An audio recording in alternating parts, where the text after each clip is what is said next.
नमस्कार, जिंदाबाद। एक बार फिर से आपका हार्दिक स्वागत। अभिनंदन श्री रुद्रा के साथ। आप देख रहे हैं श्री रुद्रा फिजिकल एकेडमी का ऑफिशियल यूट्यूब चैनल। और साथियों, आज बात करेंगे एक बड़ी ही कंफ्यूजन भरी वैकेंसी को लेके। और अभी तक इसका कोई आधिकारिक पुष्टि नहीं हुआ है या आधिकारिक नोटिफिकेशन नहीं आया हुआ है, लेकिन फिर भी बहुत सारे वीडियोस देखने को मिल रहे हैं इस वैकेंसी के ऊपर। तो साथियों, आज इस वैकेंसी के बारे में हम भी जानना चाहेंगे कि किस प्रकार से ये वैकेंसी है और क्या-क्या करना होगा। वैकेंसी रिलीज होता है तो हम लोगों को क्या-क्या करना पड़ेगा? क्या इसमें फिजिकल है या नहीं है, या फिर ऑनलाइन अप्लाई होगा, ऑफलाइन अप्लाई होगा, कैसे होगा, क्या होगा? बहुत सारी कन्फ्यूजन भरा ये वैकेंसी आया हुआ है। तो साथियों, आज मैं इस टॉपिक के ऊपर बिल्कुल परफेक्ट एकदम डेमो आपको इन्फॉर्मेशन देने जा रहा हूँ। आप सभी बने रहें। चैनल पर नए तो चैनल को सब्सक्राइब करिए और बेल आइकन प्रेस करिए ताकि इन्फॉर्मेशन की वीडियो और साथ में ट्रेनिंग की वीडियो आप सभी को मिलती रहे। क्लियर है साथियों? अब साथियों, चलते हैं हमारे वीडियो की तरफ। आप देखेंगे बिहार ग्रामीण चौकीदार की जो वैकेंसी आई है 2025 में, बहुत सारे कंफ्यूजन्स को लेकर आई है। अब पहला चीज मैं आपको बताता हूँ, आपको समझने की आवश्यकता है। ये नहीं समझना है कि कितनी वैकेंसी आ रही है, कैसे, अरे कैसे आ रही है वैकेंसी, क्योंकि अभी आधिकारिक नोटिफिकेशन तो कोई आया नहीं है। लेकिन फिर भी कुछ रिपोर्ट्स के माध्यम से, कुछ मीडिया रिपोर्ट्स के माध्यम से हम सभी ये देख रहे हैं कि वैकेंसी आने की संभावनाएं काफी ज्यादा है। क्यों है? क्योंकि इलेक्शंस भी हैं, सरकार को भी अपना वैकेंसी को देखना है। बहुत सारी वैकेंसी अभी 19,838 भी चल रहा है, तो बहुत सारे वैकेंसी को सरकार अपने साथ लेकर चल रही है और अपडेट्स भी ज्यादा से ज्यादा निकाल रही है ताकि ये वैकेंसी कराई जा सके। साथियों, मैं आपको बताऊं, बिहार ग्रामीण चौकीदार की जो वैकेंसी है 2025 में 10,800 पदों पर आने वाली है। ये तो सबको पता है। साथ में मैं बताता हूँ ये जनरेट कहाँ से हो रहा है, ये इन्फॉर्मेशन कहाँ से मिल रहा है हम सभी को। तो सबसे पहले आपकी जो कंफ्यूजन है वो दूर करना चाहता हूं मैं। आप देख सकते हैं यहाँ पे हमारे पास एक पेपर की कटिंग उपलब्ध है। आप देख पा रहे होंगे ये कटिंग। साथियों, आप देखेंगे इसमें आप देख सकते हैं कि 20,000 चौकीदारों की प्रोन्नति का रास्ता साफ। अब आपको समझना क्या है साथियों, प्रोन्नति क्या होती है? पहले चीज तो बहुत सारे ऐसे वर्ड्स हैं जो हम लोगों की समझ से बाहर होते हैं, बहुत सारे अभ्यर्थियों की समझ से बाहर होते हैं। तो सबसे पहले हम उस वर्ड को पहले समझते हैं क्या है। इसमें दिया हुआ है 20,000 चौकीदारों की प्रोन्नति का रास्ता साफ। तो आप ये समझिए कि 20,000 चौकीदार ऑलरेडी पहले से हैं राज्य में, लेकिन अभी उनकी क्या हुई है, प्रमोशन। प्रोन्नति को अगर इंग्लिश में आप समझे, इंग्लिश में ज्यादा बेहतर समझ सकते हैं, उसको बोलते हैं प्रमोशन। क्लियर है? 20,000 जो चौकीदार है उनका भी प्रमोशन नहीं हुआ था, अब उनका रास्ता साफ हुआ है। अब वो प्रमोट हो जाएंगे नेक्स्ट लेवल के लिए, अपने अगले पद के लिए। क्लियर है साथियों? तो क्या होगा, जो 20,000 का जो लोअर पोस्ट है, जो जिस पद पे अभी वो लोग हैं, वो पद खाली हो जाए। क्लियर है? तो इससे अनुमान ये लगाया जा रहा है कि 20,000 जो पद हैं वो हमारे मतलब खाली हैं। अब ये जैसे प्रमोट हो जाएंगे तो 20,000 पद खाली हो जाएगा, फिर नए वैकेंसी आ जाएंगे उसके ऊपर। तो यही चीज आपको समझना है कि ये 20,000 वैकेंसी कहां से आ रही है। क्लियर है? तो 20,000 अगर प्रमोशन हो जाएंगे तो लोअर पोस्ट इस पोस्ट पे है ये लोग, और खाली हो जाएगा, फिर आपकी बारी आ जाएगी उस पर, आप अप्लाई करके और वैकेंसी की जो रूल रेगुलेशन उसको फॉलो करके आप भर्ती हो सकते हो। सेम यही है, आपको समझना है कि 20,000 जो ऑलरेडी चौकीदार हैं बिहार राज्य के अंदर, उनका प्रमोशन हो जाएगा, फिर रास्ता साफ हो जाएगा 20,000 नए पद के लिए। अब साथियों, इसमें थोड़ा सा मैं आपको एक चीज बता देता हूँ। इसमें आपने ये समझना है, सुप्रीम कोर्ट में मामला जाने के बाद चौकीदारी की प्रोन्नति की घोषणा कर दी गई। मतलब ये मामला बहुत दिनों से रुका हुआ है और इस पर ऑलरेडी कोर्ट में कार्रवाई चल रही थी। अब सुप्रीम कोर्ट में जब ये मामला गया तब ये मामला क्लियर हो गया कि 20,000 पद जो है, 20,000 चौकीदार जो है वो प्रमोट किए जाएंगे। अब साथियों, आपको ध्यान रखना है, आपने ये तो देख लिया।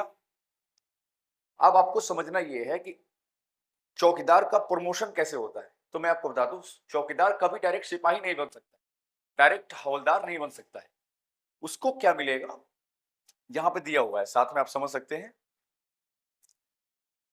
अब देखिए, यहां से पढ़िए आप। चूंकि चौकीदार लिपिकीय संवर्ग से नहीं आते हैं, इसलिए उन्हें दफादार और वरीय दफादार का प्रभार दिए जाने का निर्णय लिया गया है। आपको समझना है कि चौकीदार जो है वो लिपिकीय संवर्ग में नहीं आते, यानी क्लर्कल जो होता है ना, क्लर्कियल कैडर का, उसमें नहीं आता है, यानी कागजी पत्र की कार्रवाई नहीं कर सकते ये चौकीदार। क्लियर है? इसके लिए आपको क्वालिफिकेशन बदल जाएगा। जो हमारी वैकेंसी का क्वालिफिकेशन है वो 10th लेवल का है, लेकिन ये 12th प्लस में ग्रेजुएशन बहुत सारी अलग अलग लेवल्स की है। तो आपको ये समझना है कि इसलिए दफादार और वरीय दफादार का प्रभार दिए जाने का निर्णय लिया गया। अब इसमें जब प्रमोशन होगा चौकीदार में, तो पहला प्रमोशन होगा तो उसमें क्या बनेंगे, दफादार बनेंगे। फिर उसके बाद क्या बनेंगे, वरिष्ठ यानी वरीय दफादार। इससे एक पर ज्यादा ये, लेकिन समथिंग समथिंग देखा जाए तो दोनों का सैलरी जो होता है साथियों से बराबर ही होता है। क्लियर है? बहुत सारी जानकारी मिलेगी, हमारे चैनल पर बने रहें। वीडियो कैसा लग रहा है कमेंट सेक्शन में कमेंट जरूर करते रहें साथ। क्लियर है? यहां तक मुझे विश्वास है कि आप समझ चुके होंगे। ओके, अब आगे बढ़ते हैं साथियों। अब सेकंड पेज पे चलते हैं, हम देखते हैं सेकंड में। सेकंड में आप देख सकते हैं साथियों, बिहार ग्रामीण चौकीदार भर्ती 2025 में पहला चीज है, ग्रामीण चौकीदार होता क्या है, चौकीदार या दफादार बोलिए, क्या होता है। क्लियर है? तो बहुत सारे ऐसे अभ्यर्थी हैं, वो समझ रहे होंगे कि जैसे कांस्टेबल काम करता है वैसे ही चाहे होमगार्ड जैसे काम करते हैं उसी प्रकार से चौकीदार भी काम करता होगा, तो ऐसा नहीं है साथियों। आपको समझना ये है, चौकीदार क्या होता है। चौकीदार ये है कि एक इंटेलिजेंस का जो काम होता है, गुप्तचर। पुराने जमाने में आप सुने होंगे कि गुप्तचर ने यहाँ से, ये इसका गुप्तचर है, इसका गुप्तचर है, जैसे रॉ एजेंट्स का काम होता है ना। लेकिन हमारे यहाँ रॉ एजेंट्स नहीं बोल सकते, हमारे यहाँ बोलेंगे जैसे हम लोग के आर्मी के अंदर आर्मी इंटेलिजेंस होता है। आर्मी इंटेलिजेंस क्या करता है, सिविल्स की जो भी बातें होती हैं, जैसे कि कोई अगर ऐसा लगता है कि सिविलियंस में कोई ऐसी घटनाएं हो रही है जो हम लोगों के खिलाफ है, आर्मी के खिलाफ है, वो क्या करता है, इंटेलिजेंस हमारे अधिकारियों को सूचना देता है। उसी प्रकार से जो चौकीदार होता है, थाने को सूचना देता है। थाने में क्या होता है, जैसे एक चौकीदार एक गांव का हो सकता है, एक पंचायत का हो सकता है। क्लियर है? 5 गांव का ये मिलकर एक चौकीदार होगा। उसको क्या करना होगा कि पांचों गांव के रिपोर्ट्स को, अब जब मैंने रिपोर्ट्स को लेना पड़ेगा और वो रिपोर्ट को सप्लाई कहां करेगा, थानेदार के पास, यानी जो प्रभारी हैं उनके पास। क्लियर है साथियों? तो आपको ध्यान ये रखना है, चौकीदार की जो ड्यूटी हुई होती है कि एक ऐसा इंटेलिजेंस, एक ऐसा व्यक्ति जो ग्रामीणों की सूचनाओं को थाने तक पहुंचाए। और सूचनाएं कैसी होनी चाहिए, अब जैसे कि कोई ऐसी गतिविधि हो रही है, जैसे कि आप कहीं लड़ाई झगड़ा हो गया, कहीं कुछ गलत काम हो रहे हैं, जैसे कि कानून विरोध का काम हो रहा है, जैसे कोई कानून से हट के काम हो रहा है, तो ये सारी सूचनाएं जो हैं वो चौकीदार के माध्यम से थानेदार को बताई जाती है। क्लियर है? इसीलिए हर पंचायत में एक एक चौकीदार होना आवश्यक है, ताकि ग्रामीणों की अंदर की बात थाने तक पहुंच सके और थाना उस हिसाब से अपना जो लॉ एंड ऑर्डर है उसको बना के रखे, ग्रामीण के साथ और समाज के साथ। क्लियर है साथियों? तो आप समझ चुके होंगे ग्रामीण चौकीदार की जो काम होती है यही होता है, और चौकीदार जो होता है उसी एरिया का रहने वाला होता है। ऐसा नहीं है कि आप कहीं बाहर के हैं, दूसरे जिले के हैं, दूसरे जिले में आपके कुछ नहीं, आप उसी गांव से संबंधित होंगे, आप उसी पंचायत से संबंधित होंगे जिस पंचायत में आपकी ड्यूटी लगेगी। क्लियर है? एक तो बेनिफिट तो ये रहा। क्लियर है साथियों? अपने ही थाने में ड्यूटी लगेगा आपका। दूसरा चीज, आप तो ये समझ चुके होंगे ग्रामीण क्या है। दूसरा पार्ट,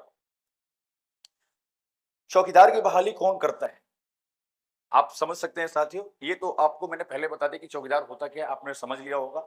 दूसरा में आप देख सकते हैं बहाली कौन करता है, क्योंकि ये ऐसी बहाली है ना, लगातार हुई नहीं है, बहुत पहले हो चुकी है, जो कि अभी हमारे जो न्यू अभ्यर्थी है उनको पता नहीं कि कैसे होता है। बाकी कांस्टेबल, एसएससी, जीडी, आर्मी की बहाली सब जानते हैं क्योंकि हर साल हो रहा है, लेकिन ये जो बहाली है अभी हुई नहीं है। तो चौकीदार की बहाली कौन करता है आपको समझना होगा। इसमें डिस्ट्रिक्ट लेवल से ये बहाली होती है, डीएम साहब इसकी बहाली करवाते हैं। कौन करवाता है बहाली इसका, इसकी बहाली कराएंगे डीएम साहब, डिस्ट्रिक्ट मजिस्ट्रेट। डीएम साहब क्या करते हैं, इसकी बहाली करवाते हैं। अब कौन सी संस्था करती है, संस्था का अगर नाम पूछा जाता है, कौन सी संस्था अगर करती है, तो संस्था करेगा डिस्ट्रिक्ट अनुकंपा समिति, यानी जिला संस्था पूछा ऑर्गेनाइजेशन,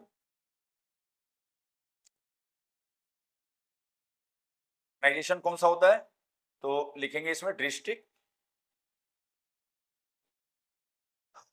अनुकंपा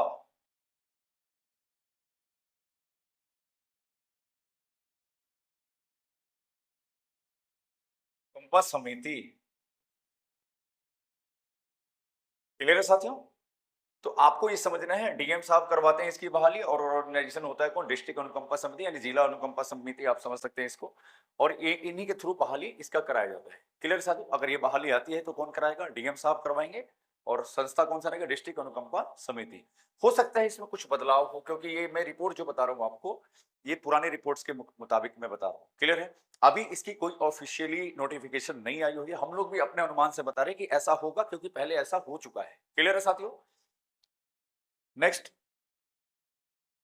अब तीसरा जो है हम लोगों के मन में जो सवाल चल रहा है कि तीसरा है चौकीदार बहाली की शैक्षिक योग्यता क्या। क्लियर साथियों, क्योंकि इसमें ये भी ध्यान रखना है ना कि आपके एजुकेशन लेवल के अनुसार ना वैकेंसी होनी चाहिए। क्लियर है। अब चौकीदार की बहाली है तो चौकीदार की बहाली जाहिर जाहिर सी बात समझ सकते हैं, फर्स्ट स्टेप में है तो 10th पे 10th। क्लियर है, इसका रहेगा 10th का। आप इसमें मैट्रिक का क्या लगे, मार्कशीट और सर्टिफिकेट। क्लियर है साथियों, ये दो चीज आपको ध्यान में रखनी है। क्लियर है साथियों, शैक्षिक योग्यता 10th पास होनी चाहिए। दूसरी चीज, चौकीदार बहाली में उम्र सीमा कितनी होती है, आपको ये भी समझना, क्योंकि आप 10th पास हो गए हैं। क्लियर, और आपकी उम्र कितनी होनी चाहिए कम से कम। तो उम्र साथियों मैं आपको बता दूं कैटेगरी के हिसाब से अलग अलग है, मैं आपको बताता हूं। जनरल में यानी अनरिजर्व कैटेगरी है, मेल पुरुष हैं, सामान्य यानी जनरल कैटेगरी से बिलोंग करते हैं और पुरुष हैं, तो आपके लिए होगा 18 वर्ष से लेकर 37 वर्ष तक। क्लियर है साथियों, पूरी जानकारी है। वीडियो थोड़ा सा बड़ा हो रहा है लेकिन इस वीडियो में आपको वो हर चीज की जानकारी मिल जाएगी जो आपके वैकेंसी से संबंधित है। क्लियर है। दूसरा, अनरिजर्व फीमेल कैटेगरी जो है, फीमेल भी आपको 18 वर्ष से न्यूनतम आयु शुरू होगी और इनको मिलेगा अधिकतम आयु 40 वर्ष तक। क्लियर है साथियों। अब आते हैं हम लोग ओबीसी कैटेगरी की बात करते हैं। ओबीसी या ईबीसी दोनों कैटेगरी है। ओबीसी में आता है ना BC1 BC2, तो ये एक ओबीसी मान लो एक ईबीसी मान लो। इसमें भी न्यूनतम आयु 18 वर्ष से शुरू होगी और इनको मिलेगा 40 वर्ष तक। क्लियर है साथियों। अगर आप ओबीसी और ईबीसी से संबंधित हैं, कैस्ट से संबंधित है, पुरुष हैं चाहे महिला है, तो आपको उम्र कहां से, न्यूनतम आयु 18 वर्ष से 40 वर्ष तक आप लोगों को इसमें अप्लाई करने का मौका मिलेगा। साथियों अब इसके आगे आएगा एक कैटेगरी और है एससी और ST, schedule caste and schedule tribal area का जो होता है। इसमें भी न्यूनतम आयु 18 वर्ष से लेकर, अब इसमें 2 साल और बढ़ जाएगा 42 वर्ष तक। क्लियर है साथियों, आप समझ सकते हैं देख के। एससी एसटी को मिलेगा 18 से 42 वर्ष और जनरल में मेल है तो सिर्फ 37 साल तक आप अप्लाई कर सकते हैं, फीमेल है तो 40 साल तक अप्लाई कर सकते हैं, और ओबीसी से संबंधित है तो 18 वर्ष से 40 वर्ष तक, और एससी एसटी से संबंधित है तो 18 वर्ष से लेकर 42 वर्ष तक आप इसमें अप्लाई कर सकते हैं। क्लियर है साथियों। तो मुझे विश्वास है कि आपको एज की जो समस्या यानी एज की कंफ्यूजन है आपको दूर हो चुकी होगी। अब दूसरा चलते हैं साथियों नेक्स्ट सवाल की तरफ। इसमें नेक्स्ट आप देखेंगे चौकीदार बहाली में जरूरी दस्तावेज। क्लियर है साथियों। तो दस्तावेज भी आप रेडी कर लीजिए पहले से। तो पहला दस्तावेज सबसे पहले आपका 10th का चाहिए, मैट्रिकुलेशन 10th मार्कशीट और सर्टिफिकेट यानी अंक प्रमाण पत्र और मूल प्रमाण पत्र।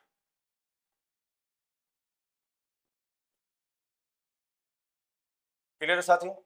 दूसरा चाहिए आपको डोमिसाइल सर्टिफिकेट। आप समझ सकते हैं डोमिसाइल सर्टिफिकेट क्या होता है, निवास प्रमाण पत्र, निवास प्रमाण पत्र। तीसरा साथियों आपको चाहिए कैस्ट सर्टिफिकेट यानी जाति प्रमाण पत्र। ये सभी आपने अभी से बनवा के रखना है। क्लियर है साथियों। चौथा चाहिए आपको, कैस्ट बना लिया, डोमिसाइल बना लिया, आपका आधार कार्ड, आधार जो है आधार चाहिए। पांचवा में अगर आप स्वतंत्रता सेनानी से संबंधित हैं, क्लियर है, अगर आपके पास ये आपके पास अगर इसका है सर्टिफिकेट्स है तो आप वो भी इसमें लगा सकते हैं। स्वतंत्रता सेनानी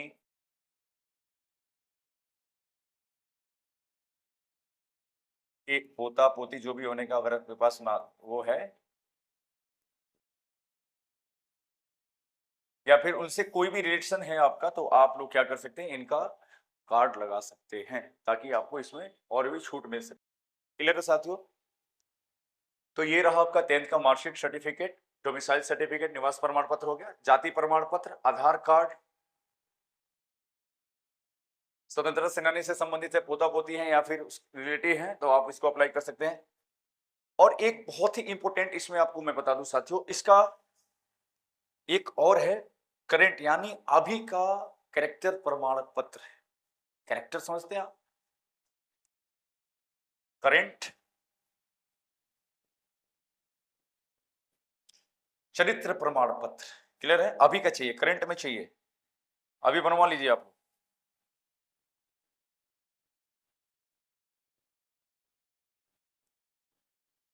क्लियर है साथियों? ये चरित्र प्रमाण पत्र कौन बनाता है?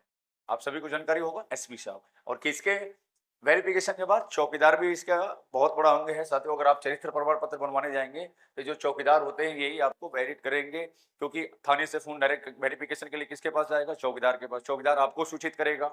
तो इसी प्रकार से चौकीदार की भी ये ड्यूटी है कि उसके एरिया में किस प्रकार से लोग हैं, क्या उनका कैरेक्टर सही है नहीं है, ये सभी सूचनाओं का मतलब रिकॉर्ड रखता है चौकीदार। क्लियर है साथियों?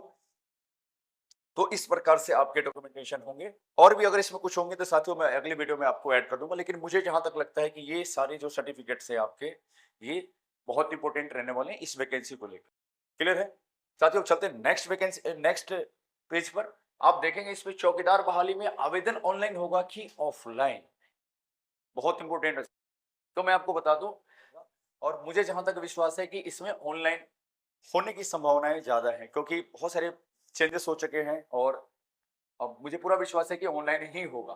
लेकिन पुराने वैकेंसी को अगर देखा जाए तो उसमें ऑफलाइन कराया गया है, और ऑफलाइन करके आपको क्या करना होगा? फॉर्म भर के बाया स्पीड पोस्ट आपको दिए हुए पते पे अपने डिस्ट्रिक्ट में भेजना पड़ेगा। क्लियर है साथियों? यहां तक मुझे विश्वास है आप समझ चुके होंगे। क्लियर है? वीडियो में बने रहने का ये फायदा है साथियों, क्योंकि आपको हर बात की जानकारी हो जाएगी और आपको कोई कंफ्यूजन नहीं रहेगा। मैं विद प्रमाण के साथ ये वीडियो आप सभी को दे रहा हूं। क्लियर है? अब साथियों देखेंगे मेरिट किस आधार पर बनेगा। ये बहुत बड़ा सस्पेंस है। मैं आपको एक बात बता दूं, आज तक इसमें फिजिकल की कोई रिक्वायरमेंट हुई नहीं है कि कैसे फिजिकल हुआ है, क्या हुआ है, क्या क्राइटेरिया रहा है फिजिकल का। फिजिकल नहीं हुआ है। आपने इस पर, मैंने अब जो रीडिंग करके देखा इसमें इसमें बताया गया है कि टेंथ में जो आपका मार्कशीट है,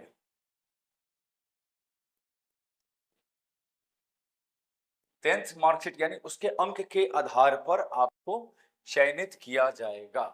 आप समझ सकते हैं, आपके जो 10वीं में आपके द्वारा प्राप्त किए गए जो मार्क्स हैं, उस बेस पर आपका मेरिट बनेगा। अभी तक की जो सूचना है, लेकिन हो सकता है कंपटीशन ज्यादा हो गया है, इसलिए हो सकता है बहुत सारी चीजें बदलाव होकर आए इसमें।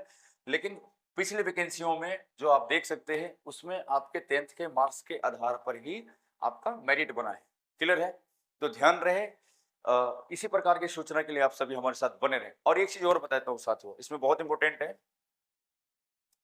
कि सैलरी कितनी होती है। सैलरी बहुत सारे बच्चों को होगा ना, सैलरी कितनी मिलेगी? तो सैलरी में साथियों मैं आपको बता दूं, कम से कम आपको 20,000 से ज्यादा ही मिलेगा। 20,000 प्रत्येक माह, 25,000 हो सकता है। ये 20,000 से 25,000 तक चलेगा। 20,000 से लेकर 25,000 तक। ड्यूटी आवर्स कितने देर रहेंगे इसमें?